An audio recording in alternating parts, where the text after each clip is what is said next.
Welcome to Healthy Life. I'm Dr. Timothy Johnson. Our first topic today is the question of how diet might affect the chances of a woman having twins. Our guest is Dr. Gary Steinman, who is the attending obstetrician at Long Island Jewish Medical Center, lead author of a study. I'll read the title for you. Quote, Mechanisms of Twinning, Effect of Diet and Heredity on Human Twinning Rate. End of quote. Study published in the Journal of Reproductive Medicine. We welcome Dr. Steinman in our New York studio. Good morning. Good morning. So tell us about this study, how you did the study or looked at this data and what you concluded. The interest which I had in the study was to determine why the twinning rate continues to rise, especially in the United States. The rate of twinning began to rise around 1975, which is the time that various artificial methods were introduced, specifically in vitro fertilization and ovulation induction.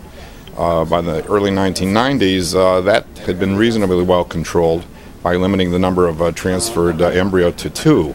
However, the rate continued to rise, and we looked for other possibilities to explain why this rate was continuing to rise. Twin pregnancies are generally much more complicated and much more dangerous pregnancies than singletons.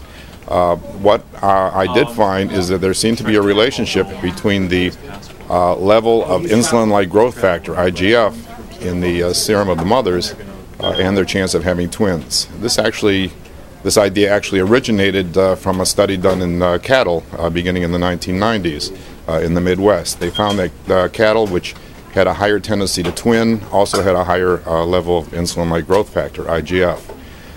So therefore I considered the possibility that it wasn't just heredity that was affecting the twinning rate, but also the diets that the mothers were consuming at the time of their conception. And specifically, when you looked at diets, what did you find? I compared, on the one hand, vegans, which are vegetarians who consume absolutely nothing from animals, including dairy products, with the general population. And I did find that vegans have 1/5 the twinning rate of the general population. The IGF level in the vegan serum is generally about 13% lower than it is in the general population. So therefore it would seem that not only does heredity play a role in determining whether a woman will have twins spontaneously, but also it can be modified by her diet as well. So are you suggesting that rather subtle difference in IGF levels, 13%, could account for a 5-fold difference in twinning rates? Well, as strange as it may seem, that may be true. Certainly we would want to confirm this with larger numbers of women in such a study. However, there does seem to be a correlation between how much milk is consumed and the chance of twinning. Such a study was done several years ago in Europe when they compared the average consumption of dairy products in 15 European countries with the chance of twinning, and there was a direct correlation. So what's the connection between milk and this IGF and the twinning rate? Well, it's been found that when cows are given growth hormone, which is now the practice in the United States, their IGF level goes up even higher. It turns out the rate of increase of twinning is much higher in the United States than it is, say, in Europe, where growth hormone is prohibited. For example, between 1992 and 2001, the twinning rate went up in Europe by 16%, but in the United States went up by 32%.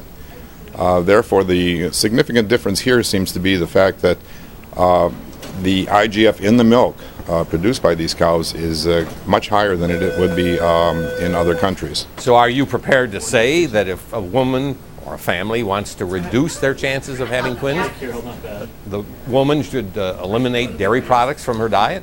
Well, certainly a woman who is planning on getting pregnant must be very cautious about what her dietary intake is. She must have sufficient calcium and sufficient protein. By using soy, for example, in place of dairy products, she will be able to achieve this, but her IGF level will be significantly lower.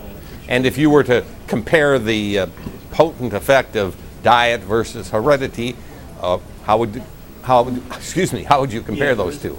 Well, we could look, for example, at the Yoruba tribe in Nigeria, which has the highest rate of twinning in the world. We find that when the Yoruba members relocate from living in small communities into the cities and change their diet accordingly, their twinning rate drops to almost the Caucasian level. On the other hand, the Japanese have among the lowest twinning rate in the world. When they move to California, where they do change their diet, their twinning rate doubles. Very interesting, and I think it will be new information, surprising information for a lot of people listening. We thank you for joining us. Thank you very much.